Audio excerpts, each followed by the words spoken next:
Toen je een beetje rond 12 uur is de brandwacht in grote getalen oproepen om een brand hier achter mij in het dak van der Walhout in Noordburgum te blussen. Er kwamen 8 tankauto's spuiten, 3 hoogwerkers en 3 grote wettentransporten onder de pas om het vuur onder controle te krijgen. Maar ondanks de grote inzet van de brandwacht is het pand achter mij compleet verlengd. Daarnaast ook het wenhuis kon net besparen blijven.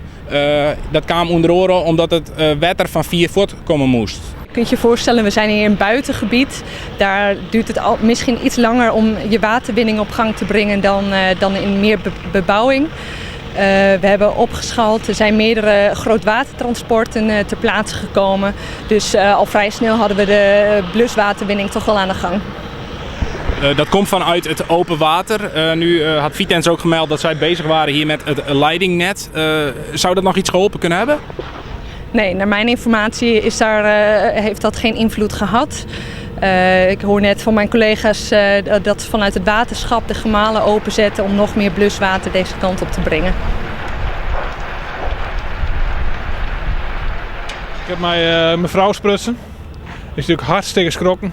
En het zie je maar gebeuren dat je zo'n mooi bedrijf hebt. Weet je eigenlijk, maar ja, houthandel, dat is een goede handeltje.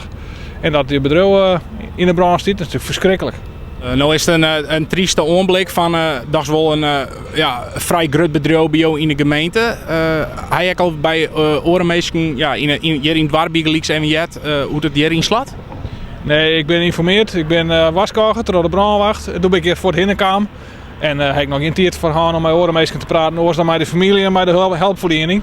Nou, die ben maar machtig uitgedrukt. De sfeer is enorm. Van de loods, de winkel en het huis is weinig oer. De eigenaresse van der Walhout had ervoor zorgen dat alle meewerkers zo gauw als mogelijk in veiligheid bracht binnen. Er zijn gelukkig geen mensen gewond geraakt, geen slachtoffers gevallen. Maar dat neemt niet weg dat het voor deze mensen die betrokken zijn natuurlijk een groot persoonlijk drama is. Dus daar willen we onze steun ook aan betuigen.